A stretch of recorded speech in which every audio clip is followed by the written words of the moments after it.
హరి ఓం. ఈనాటి మంత్రము కర్మేప్సు. వేదచోదిత కర్మలు పొందుగోరువాడు, భక్త భజన కర్మను పొందగోరువాడు. ఆయన ఎటువంటి కర్మలు ఆయనకు అంటవు. అదేవిధంగా ఆయన చేయాలనుకునే కర్మలన్నీ ఏంటి? లోహ సంగ్రహార్థం కర్మలు చేస్తాడు. అలాగే ఆయన మన చేత విరుద్ధమైన కర్మలు చేపిస్తాడు. మన సుఖాలకు కర్మలు, దుఃఖాలకి మన కర్మలే మనకు దుఃఖాలు కలిగిస్తాయి. అయితే ఆయన కొన్ని కర్మలకి ఆయన కోరుకుంటాడు. అవి ఏంటయ్యా అంటే భక్తజన భజన.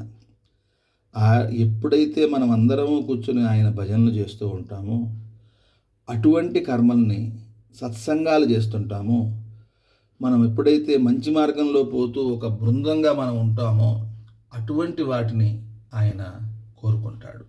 అటువంటి కర్మలను కోరుకునేటటువంటి శ్రీ వెంకటేశ్వరుని పాదపద్మములకు నమస్కరించుచున్నాను.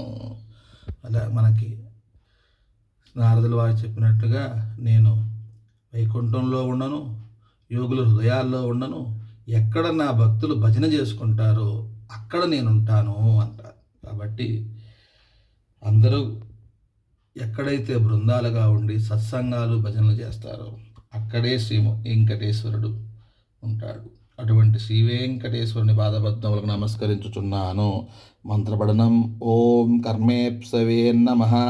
ఓం కర్మేప్సవే నమః. ఓం కర్మేప్సవే నమః. ఓం కర్మేప్సవే నమః.